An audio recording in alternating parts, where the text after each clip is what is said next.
cadrage. Hello à tous. Donc je vous retrouve aujourd'hui pour une vidéo face cam. Donc avec un petit peu de confidence, je vous l'avoue. Alors, en fait j'ai vu des stories d'une maman qui vient d'être enceinte en fait. Et je me suis rappelé que du coup je me suis remémoré un peu la grossesse de bébé 1 et de bébé 2. Donc là je vais vous faire part de mes ressentis et mes sentiments vis-à-vis des annonces, etc., etc. Alors, donc pour bébé 1, c'était en 2014. Donc, je voulais absolument Enfin, absolument. En fait, j'avais cette envie... Oups, j'ai fait du faire tomber. J'avais cette envie de bébé. Mais en fait, enfin voilà quoi, j'avais cette envie de bébé, j'en parlais, etc., etc. Et en fait, je prenais pas la pilule, enfin je prenais plus la pilule parce que comme je fumais, bien sûr c'est pas bien de fumer, et bah mon médecin ne voulait plus me la prescrire. Du coup en fait il s'avère qu'au bout de 3 mois, je suis tombée enceinte. Donc j'ai passé une grossesse nickel, donc j'aimais mon bébé. De toute façon, au fond de moi, je savais que j'étais enceinte parce que j'avais pas des signes, mais j'avais genre chanté des bulles dans mon ventre et tout. J'avais des barres comme si ça se mettait en place. Et voilà quoi. Donc je savais, j'étais persuadée que j'étais enceinte. Et donc voilà.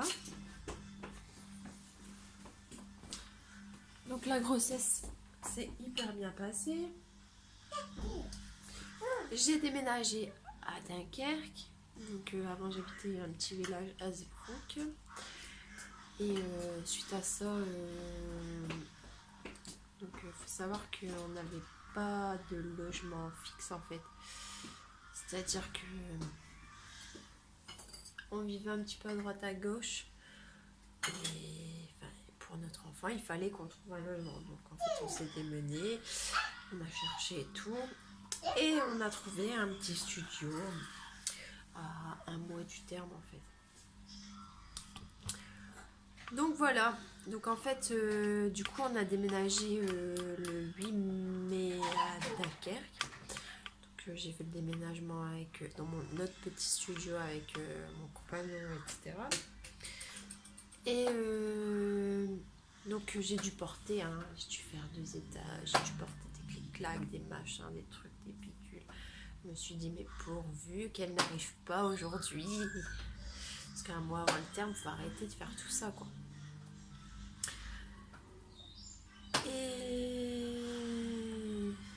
Et du coup, j'ai perdu le fil, mais je vous raconterai les détails après, en fait.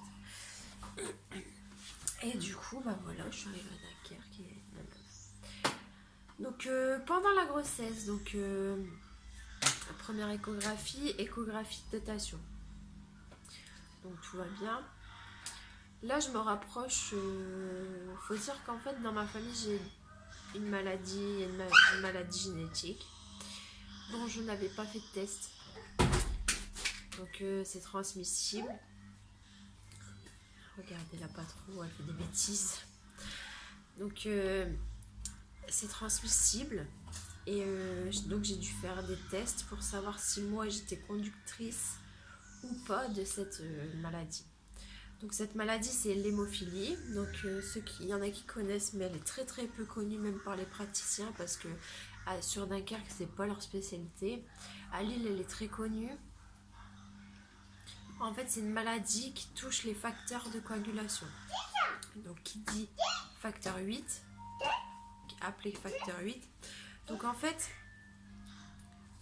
c'est une maladie qui fait que quand Déjà, c'est transmissible que par les garçons, que pour les garçons, parce que c'est juste le chromosome X qui le transmet. Et donc c'est transmissible que pour les garçons, vu que le garçon a qu'un chromosome X et un Y, et les filles ont 2 X. Donc je vais pas rentrer dans les détails de la biologie. Voilà. Et en fait, il s'avère qu'après les tests, j'étais conductrice. Donc c'est-à-dire que n'importe quel enfant que j'aurais, il allait forcément être hémophile. Enfin, à 50%. Quoi. Mais c'était plus probable que je sois conductrice et que l'enfant l'ait que l'enfant ne l'est pas. Donc en fait, là c'était une course contre la montre, donc je faisais que ça, aller à Lille, faire des tests, des machins, des trucs, des prises de sang, des rendez-vous et tout. J'ai dû faire mon arbre généalogique, ça va leur dire pourquoi je ne souhaitais pas avoir de garçon, pourquoi, voilà. Donc c'est pas parce que j'aime pas les garçons. C'est parce que en fait il faut faire un choix dans la vie. Et ayant vu 2 générations d'hémophiles, donc la génération de mes oncles qui sont hémophiles, qui sont malheureusement à l'heure actuelle, ils ont énormément de soucis. Et mes frères, du coup mes 2 frères, qui ont eux eu un traitement, qui ne peuvent pas faire ce qu'ils veulent parce que forcément c'est très grave encore, mais qui eux leur vie a été améliorée. Donc en fait j'ai cette génération qui fait que t'as pas envie qu'ils soient malheureux parce que forcément ils sont malheureux. Parce qu'il s'avère que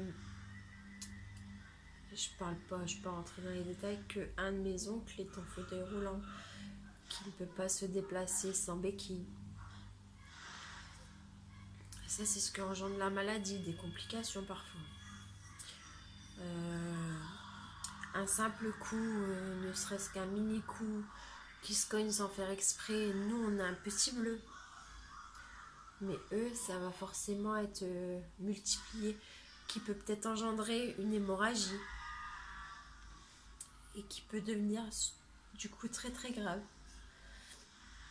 Donc voilà, j'ai cette génération-là. Et j'ai la génération de mes frères aussi. Donc, eux qui ont des traitements donc plus récents.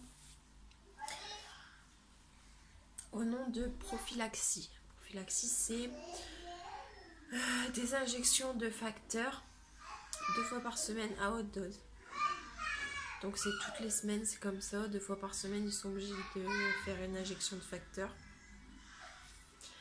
Et lorsqu'il arrive quelque chose, donc lorsqu'il y a une blessure ou un coup, où il se casse quelque chose ou des trucs comme ça, et du coup ils sont obligés de multiplier les doses. Donc c'est à dire que quand c'est comme ça, et ils ont genre pendant une semaine, jusqu'à ce que le bleu se résorbe un peu plus vite, ils ont genre matin et soir des injections de facteur 8. Donc ça c'est un petit peu chaud. Ça veut dire que l'enfant il peut pas faire ce qu'il veut, que malgré la médecine d'aujourd'hui, malgré tous les traitements qu'ils ont, malgré tous les tests qu'ils ont fait,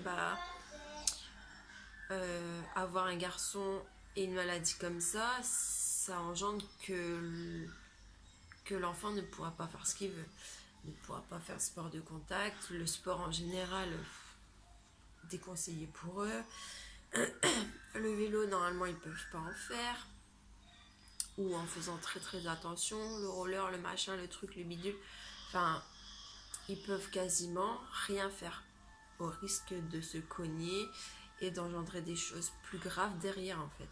Donc moi dès le départ, comme j'étais conductrice, j'avais fait le choix d'avoir des enfants déjà, mais autant avoir des enfants et ne pas les avoir et en faire des malheureux en fait.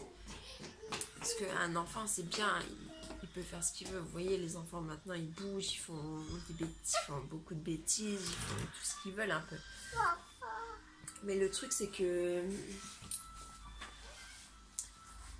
j'aurais eu un garçon, ça aurait été sûrement un enfant malheureux parce que faut toujours être derrière, faut toujours leur dire non, tu ne peux pas faire ça, non, tu ne peux pas faire ça. L'enfant, il m'aurait demandé de faire du foot. Mais non, mon petit garçon, tu peux pas parce que c'est trop grave pour toi. Enfin, si t'arrive quelque chose, ça peut être très très grave. Donc en fait, moi, j'avais fait le choix de ne pas faire d'enfant malheureux et du coup de ne pas avoir de petit garçon dans ma vie. Pourquoi? Pour pas que moi j'ai cette culpabilité de me dire que en fait j'ai fait un enfant, mais pourquoi j'ai choisi de garder un enfant qui était un garçon qui forcément est malade et qui forcément ne pourra pas être comme tous ses copains, ne pourra pas être dans la normalité entre guillemets, c'est un mot que je n'aime pas du tout, mais que je dis là pour donner une image à chacun. Donc voilà. Donc en fait j'ai fait le choix de ne pas avoir de garçon. Donc voilà. Donc après le premier test, j'ai vu que j'étais conductrice, donc vite je suis retournée à Lille, je prends rendez-vous. Il faut toujours que cela se passe dans les termes d'un avortement possible en France.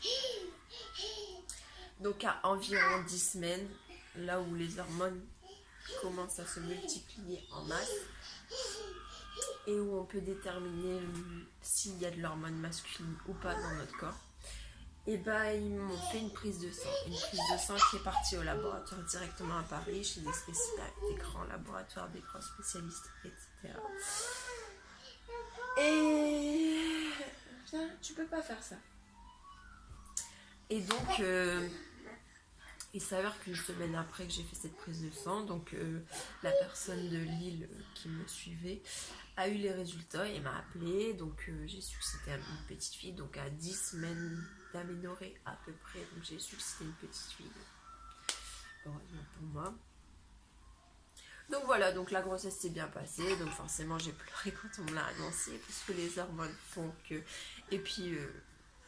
je m'étais dit, bah voilà, la vie, elle veut quand même qu'il y ait des choses positives. Donc voilà, donc pas passer par l'avortement, rien du tout, donc passer par les trucs. Ensuite, donc voilà, ma grossesse s'est bien passée, les échographies étaient nickel. Forcément, il y a une échographie. L'échographie avec le sexe permet de déterminer vraiment si ils ont eu raison ou pas, parce qu'ils estiment que la prise de sang n'est pas fiable à 100%, même si eux, ils le disent, ils ne peuvent pas affirmer et être sûrs, eux, que la prise de sang sera à 100% bonne. C'est-à-dire, il y a un risque, genre un cas sur des millions, que cela n'est pas bon. Non. Pour moi, ça n'est jamais arrivé.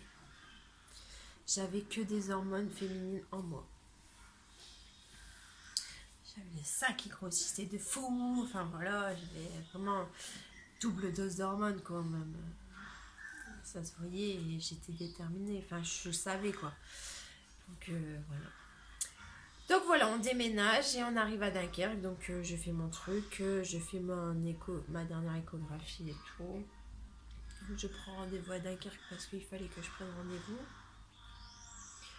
Il me fallait encore un rendez-vous avec une sage-femme et le rendez-vous de l'anesthésiste parce que voilà.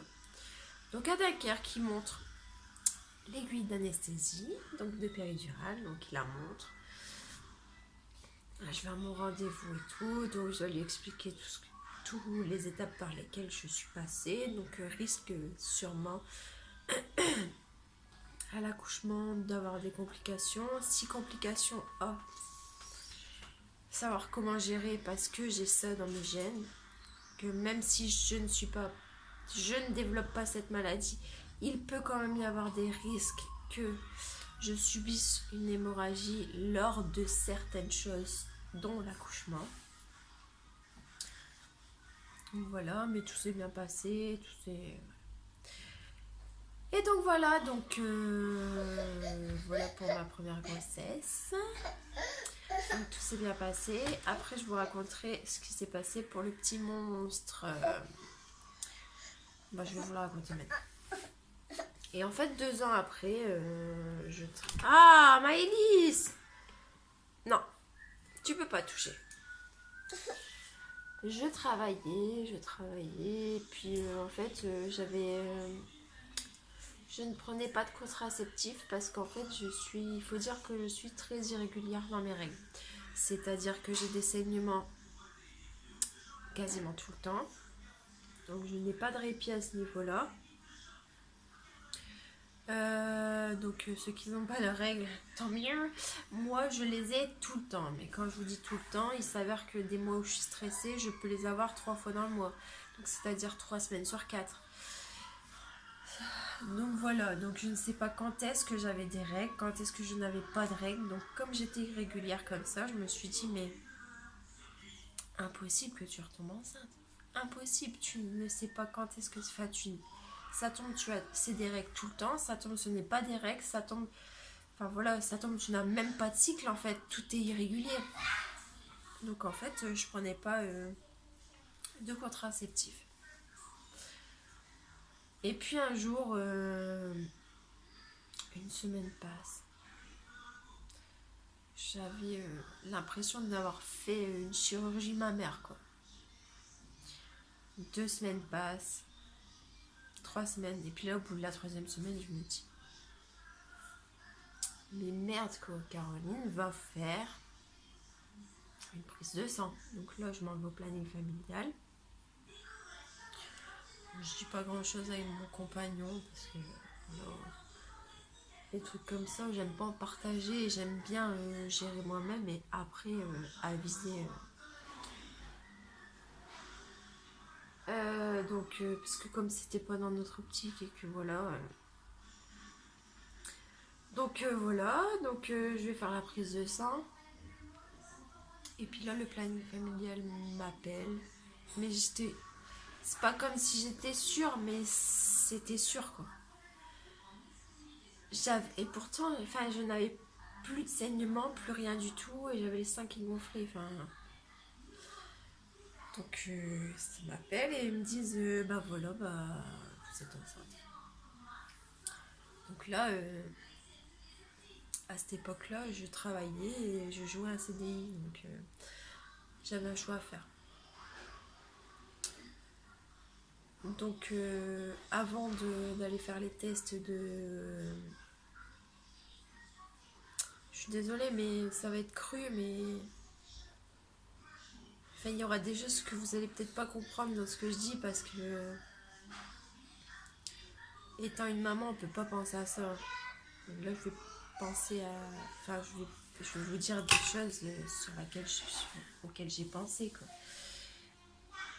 Et en fait, je jouais ma place à CDI. Bon, ça se passait pas tip top, mais c'était l'opportunité pour moi de pas galérer pour l'emploi. Regarde, maman, c'est collé là. Et donc, je vais voir la dame au planning familial et elle m'a au téléphone et puis elle me dit bon bah maintenant si vous voulez avorter, bah je vous donne un numéro. Je dis mais en fait je suis pas prête, enfin je peux pas, j'étais pas prête à ça, j'étais pas à avoir un 2e enfant parce que pour moi j'en voulais une et pas 2, j'en voulais qu'une. Enfin, je me suis dit j'en aurai qu'une et que ça sera comme ça et puis voilà. Parce que j'ai pas envie de revivre tout ce que j'ai vécu avec l'autre, même si je l'ai bien pris et tout. Et puis et du coup donc j'ai pris rendez-vous, donc j'ai pris rendez-vous, donc j'ai été à l'endocrinologue. Donc celui qui fait les avortements à l'hôpital, à la polyclinique de Grande-Synthe. Et donc je vais, donc on me fait une échographie, on me dit vous avez plus qu'une semaine. Donc Donc ça fait déjà je sais plus, 1 mois et demi, enfin 1 mois passé en fait. Elle me dit vous avez plus qu'une semaine pour avorter. Enfin non, c'était même pas ça, c'était en fait j'étais à 7 semaines d'aménorrhée, donc j'étais déjà passé le stade de l'avortement avec les médicaments. Donc c'est-à-dire première étape c'est l'avortement avec les médicaments. Donc ils te donnent des médicaments et en fait ton corps expulse tout seul la petite graine. Et elle me dit bah non, ce sera pas possible de faire cet avortement là, et ce sera là à ce stade c'est un avortement par aspiration. Donc là le choc, c'est comme si on me tirait une balle dans le pied, on me disait enfin voilà quoi. Donc voilà, je passe ça, donc je repars. Il me demande d'aller faire une prise de sang, donc je vais faire une prise de sang. Donc avant de partir de ce rendez-vous, je vais dans un autre service de la polyclinique pour faire une prise de sang. Je suis désolée, ma voix elle bouge parce que ça m'émeut encore. Et là on me dit, enfin voilà. Donc mon compagnon était au courant. Donc là je prends les rendez-vous pour après, donc la semaine d'après il m'avait dit lundi et 2 jours après il fallait que je revienne. Donc le lundi ou le mardi je sais plus, il me donnait un cachet pour tuer le fœtus. C'est très dur. Et 2 jours après j'y retourné au matin et j'étais anesthésiée entre guillemets, j'étais juste un peu endormie quoi. Il te shoot en fait quand c'est comme ça et des fois ça marche pas pour aspirer en fait tout ce qu'il y a à l'intérieur. Et puis là j'ai réalisé que c'était trop dur pour moi, que c'était trop compliqué, que j'avais pas envie de faire ça, que j'avais donné la vie une fois et que malgré cette surprise je me suis dit que la vie c'était comme ça et que je ne pouvais pas enfin je ne voulais pas au fond de moi que cette petite vie s'en aille. Donc voilà, j'ai fait passer le temps, j'ai discuté, j'ai beaucoup pleuré.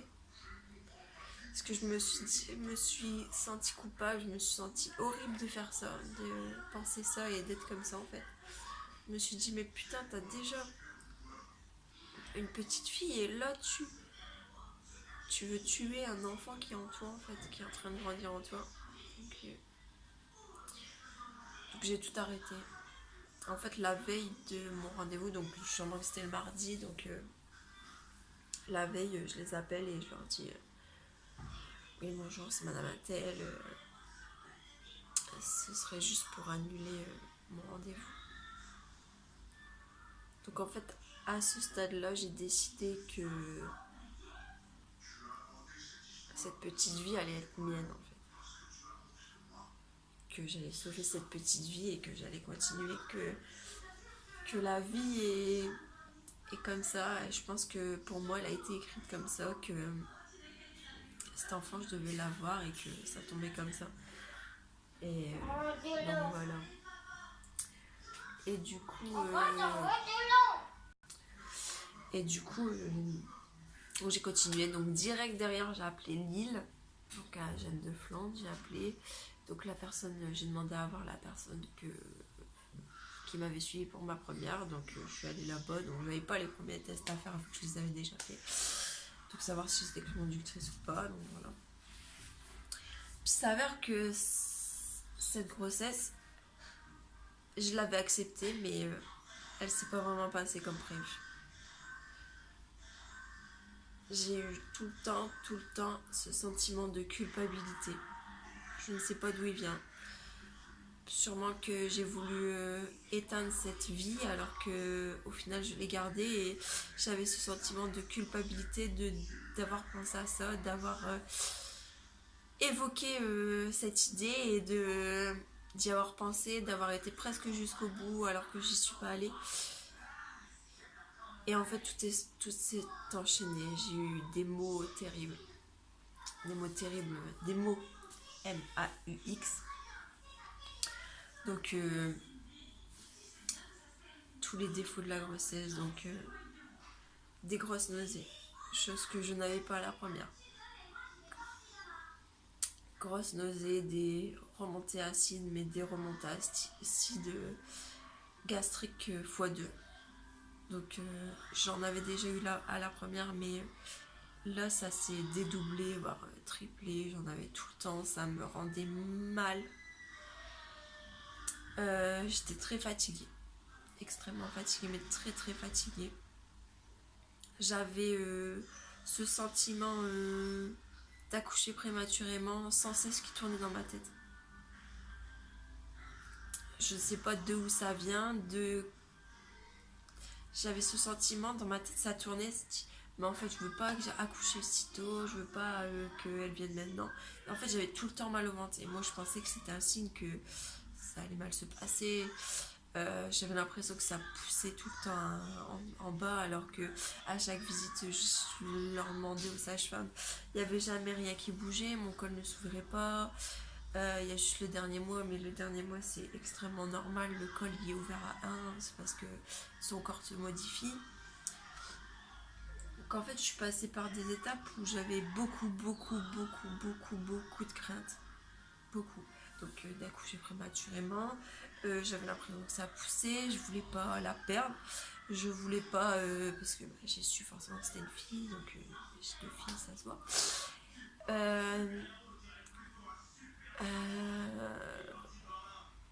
Il y avait toujours quelque chose qui allait pas. J'étais tout le temps de mauvaise humeur, mais négative en fait. Mauvaise humeur, mais très très négative. Comme si j'avais envie de pourrir sa vie alors qu'elle était pas là. Et en fait, il s'avère que voilà, ma grossesse s'est passée comme ça. Et cette petite fille n'a pas voulu sortir. C'est-à-dire que 4 jours avant le terme, j'avais une grosse barre dans le ventre, mais une barre constante. Genre de 5h jusqu'à 9h, j'avais une barre dans le ventre. Mais une barre. Comme si vous prenez une barre dans le bide et que la douleur reste constante pendant 4 heures. Et puis là, avec le bide tout dur et tout. Enfin. Et puis là, j'arrive à la maternité. Donc là, je le dis à la nounou. Donc la nounou, elle me dit, bah écoute, prépare un sac. Et quand papa revient ce soir, si jamais tu dois rester à la maternité, tu prépares le sac, comme ça papa peut me le faire parvenir. Donc j'avais préparé le sac de ma fille et tout. Et pardon. Et en fait, du coup, j'étais partie à la maternité. Et en fait, du coup, ils me mettent sous monitoring. Et en fait, je sais pas, j'ai eu un coup de stress immense. J'ai eu, je sais pas, une pensée négative, une anxiété, un coup. Une pensée négative, une anxiété quoi. Dire je laisse ma fille tout seule chez la nounou alors que ça serait bien passé. Et je me suis dit, mais faut pas que je reste là. Et puis en fait, j'ai eu des contractions. Donc voilà, il s'avère que j'ai eu des contractions et que à une contraction qui a été très intense pendant mes pensées un peu lubies de maman, le cœur du bébé a ralenti. Il leur a fallu une contraction bien sûr pour me dire catastrophe la dame pour moi, pour mon moral, pour tout ce que vous suivez, tout ce que vous pouvez imaginer. Donc voilà, madame Caroline, vous ne rentrez pas à la maison, on vous garde en observation. Milliers d'histoires dans ma tête, des milliers d'histoires. Mais je peux pas, moi je veux rentrer, je veux aller voir ma fille, j'ai une première, je peux pas la laisser, nanana. Je peux pas faire ça. Oui, mais vous savez, madame, votre bébé, il a très mal réagi à cette contraction. Il vaudrait mieux que vous restiez en observation. Rien à foutre. J'étais hyper fusionnée avec ma première. Rien à foutre, quoi. Enfin, rien à foutre. Non, non, rien à foutre de ce que vous me dites. Moi, mon bébé dans mon bide, il va bien. Je vais pas accoucher aujourd'hui. Hop, basta, je m'en vais. Et ben non. Donc là, en fait, on me met dans une chambre. On me dit à telle heure, à telle heure, à telle heure, vous allez avoir des contrôles de monito. Donc là, je sors. Ah, je sors devant le... Je me barre pas. Et là, je me dis, allez. Quitte à rester aujourd'hui, rester... Aujourd'hui, j'accouche, quoi. J'ai des contractions, tout est là, enfin... Et puis là, toute l'après-midi...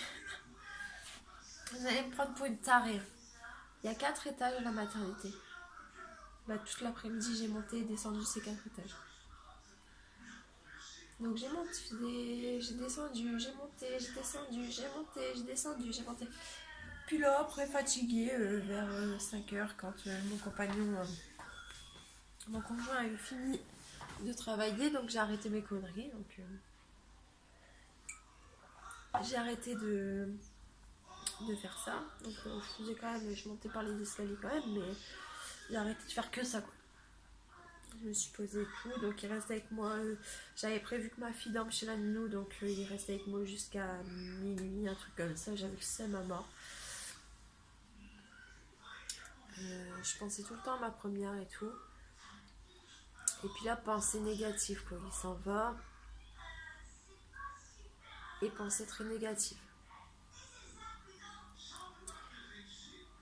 Et là, je dis... Mais je souhaitais qu'elle sorte. Je lui disais sors aujourd'hui parce que sors maintenant, sors dans la nuit, sors quand tu veux parce que je pense que je vais plus apprendre à te détester qu'à t'aimer. Je vais plus t'en vouloir.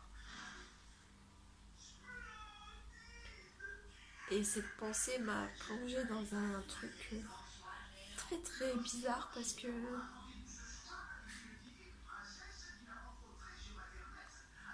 j'ai eu des complications après, pas des complications de santé, mais des complications morales pour moi, pour la communication que j'avais avec ce bébé. Et sa place que je n'arrivais pas à faire au sein du foyer. Enfin, en fait, même encore maintenant, ça me fait horriblement mal. Donc voilà, donc tout s'est bien passé. Et c'était un bébé très très calme en fait. Dans la nuit, j'ai accouché dans la nuit, donc à genre 1h du matin, donc 1 heure après qu'il parte, il a dû revenir. Et en fait, j'ai accouché derrière, j'avais des contractions quand ils m'ont descendu. Déjà, je leur avais expliqué que quand j'avais des contractions et que je commençais à douiller, c'est que le travail avançait très rapidement et qu'il fallait prendre en charge en fait. Et du coup, là, j'appelle et je leur dis bah écoutez, je commence à avoir mal et tout. Et puis en fait, quand ils m'auscultent, ils me disent que ma poche des os est bombée et qu'il faut prévenir la famille que j'allais accoucher, quoi. Donc là, ils me descendent en bas, ils ont eu le temps juste de mettre la péridurale et puis après, j'ai accouché. Et en fait, du coup, je l'ai mis au monde. Le premier sentiment que j'ai eu, c'est je l'ai aimée. Elle était là, je l'ai aimée. Mais il y avait ce lien qui n'était pas là. C'est-à-dire que je l'aimais, mais j'avais pas le lien qui me reliait à elle, qui me donne envie de lui parler, qui me donne envie de m'en occuper, de la regarder, de l'admirer, de rester éveillée à la regarder comme ma première en fait. J'avais très mal. Je n'ai parlé à personne parce que j'ai voulu que cette étape, je la fasse moi-même parce que c'est moi qui avais un souci en fait. C'est moi qui n'avais pas créé ce lien, c'est moi qui n'avais pas fait en sorte que ce lien existait. C'est moi qui avais posé une barrière en fait. Et je pense dès le début de ma grossesse, j'ai posé cette barrière. Et je regrette aujourd'hui d'avoir eu tous ces trucs négatifs. Et en fait, donc il y avait des puéricultrices qui venaient à la maison. Enfin, où j'avais des rendez-vous et tout. Puis à chaque fois je parlais, je disais mais j'ai pas ça en fait. En fait, je leur mettais une image. Je leur disais je suis là, je la délaisse pas parce que je la délaisse pas, je la délaisserai, je l'ai jamais délaissée. En fait, elle était très très sage, donc c'est-à-dire qu'elle dormait tout le temps, elle buvait, elle dormait, elle buvait, elle dormait. Elle avait pas de moment de grand éveil. Enfin, un bébé, ça n'a pas forcément de moment de grand éveil et tout. Elle était très sage, elle pleurait pas. Et en fait, je me suis dit, mais en fait, je me suis rendu vite compte que j'étais débordée. Pas d'organisation, très débordée. Puis en fait, je me suis rendu vite compte que elle avait le minimum. Je m'en occupais pas parce qu'elle était là. J'ai été suivie justement pour ça par des puéricultrices qui m'ont appris, qui m'ont donné des astuces et tout. Parce que j'avais pas ce lien, ils m'ont aidé, il y a personne qui le sait. Donc là aujourd'hui je me mets à nu pour la première fois, tout ça. Et en fait une semaine passe, j'arrive pas. En fait je leur dis clairement que je m'en occupe, mais je fais le minimum. Donc je lui donne à manger. Quand elle a faim, je regarde, je lui donne à manger. Quand sa couchée sale, je la change. Quand il faut la laver, je la lave. Mais je ne lui fais pas de câlin. Je ne lui fais pas tout ça en fait. Que j'ai un truc qui est pas là, qui... Et j'en souffre en fait. J'en souffre énormément. Puis en fait, ce qui m'a aidé, c'est... Du jour au lendemain, je me suis dit, mais Caroline, réveille-toi, mais crée ce lien. Et en fait, j'ai commencé à lui parler. Donc je lui ai parlé, j'ai commencé timidement à lui parler. Et je lui ai parlé, donc j'ai commencé. Je lui ai dit ce que je ressentais, je lui ai dit mes angoisses, que j'étais désolée de tout ça. Que peut-être que j'ai pensé à des choses horribles pour une maman, que j'étais désolée. Et puis là, petit à petit, en fait, ce lien il s'est créé. Ce lien il s'est créé avec elle parce que c'était comme une évidence en fait. J'avais besoin de... En fait, là, ma solution à moi, c'était de lui parler. De lui dire mes inquiétudes, de pourquoi j'étais comme ça, pourquoi j'avais réagi comme ça, pourquoi je ne lui donnais pas tout ce qu'elle voulait, pourquoi... Enfin, tout ce qu'elle attendait, pourquoi je ne lui faisais pas de câlins, pourquoi je ne lui faisais pas de bisous, pourquoi je rigolais pas avec elle des petites. Enfin, chose qu'on ne fait pas des petits parce que ça ne rigole pas un mois, 2 mois, enfin... Mais c'est comme si je m'intéressais pas plus à elle en fait. Puis tout ça a disparu. Au bout de 15 jours, 3 semaines, tout ça a disparu. Et elle a commencé à gazouiller. Elle gazouillait qu'avec moi. J'ai réussi à la faire rire. Donc elle rigolait qu'avec moi. J'ai créé ce lien. Et aujourd'hui, ce lien est encore plus fusionnel qu'avec ma première. Parce que j'ai appris à l'aimer, j'ai appris à l'accepter comme elle était. Elle a appris à me comprendre même si elle était toute petite. Et voilà. Je suis sûrement très dure avec moi-même, très dure avec tout le monde, très dure avec mes enfants. Mais elle a compris que j'étais comme ça, que j'avais eu des difficultés. Et si bien, comme tout a été parfaitement bien, genre, à ces 6 mois, elle a arrêté de dormir tout le temps, elle a arrêté, enfin normal, parce qu'après elle évolue, mais elle a arrêté de dormir tout le temps, elle interagissait avec nous, elle était présente et elle avait sa place en fait. Donc le déclic c'était moi, c'était Il fallait que je lui parle, il fallait que je lui confie mes inquiétudes, mes doutes, mes faiblesses. Et je lui ai partagé toutes mes faiblesses et j'ai appris à la connaître. Voilà. Et aujourd'hui, je regrette rien parce que c'est mon petit bout de chou, c'est. Enfin, mes petits bouts de chou. Mais je suis passée par des étapes très compliquées. Et si ça arrive à une maman, bah, sachez qu'il y aura forcément un lien un jour. Il faut se donner le temps de le donner, le lien. Et trouver la solution. Des fois, c'est aussi simple que ça. Lui parler, jouer avec. Mais il faut le trouver, ce lien, parce que le lien n'est pas forcément le même pour ce mot. Enfin, voilà. Pour dire que l'inconscient, et ben en fait, inconsciemment, depuis le début, ben, je l'ai un peu mis à l'écart et j'ai pas créé le lien que j'avais avec elle. Voilà. Donc, merci de vous être arrêté pendant moins 40 minutes sur ma vidéo. Aujourd'hui, je vous ai parlé à cœur ouvert. Je vous ai parlé de ce que j'ai ressenti, ce que j'ai eu comme difficulté, le travail que j'ai fait. Si jamais vous avez des questions, n'hésitez pas à laisser des commentaires. Pardon. Je me suis égarée. N'hésitez pas à laisser des commentaires. Et sinon, n'hésitez pas à vous abonner parce que j'ai encore plein d'autres histoires à vous raconter. Et que... Parce que forcément, j'ai pas forcément une vie parfaite comme tout le monde. Et voilà. Donc n'oubliez pas de vous abonner et de liker la vidéo. Et en tout cas, je vous dis à demain ou à tout à l'heure pour une nouvelle vidéo. Et je vous fais d'énormes bisous. Je vais aller m'occuper des bébés. Allez.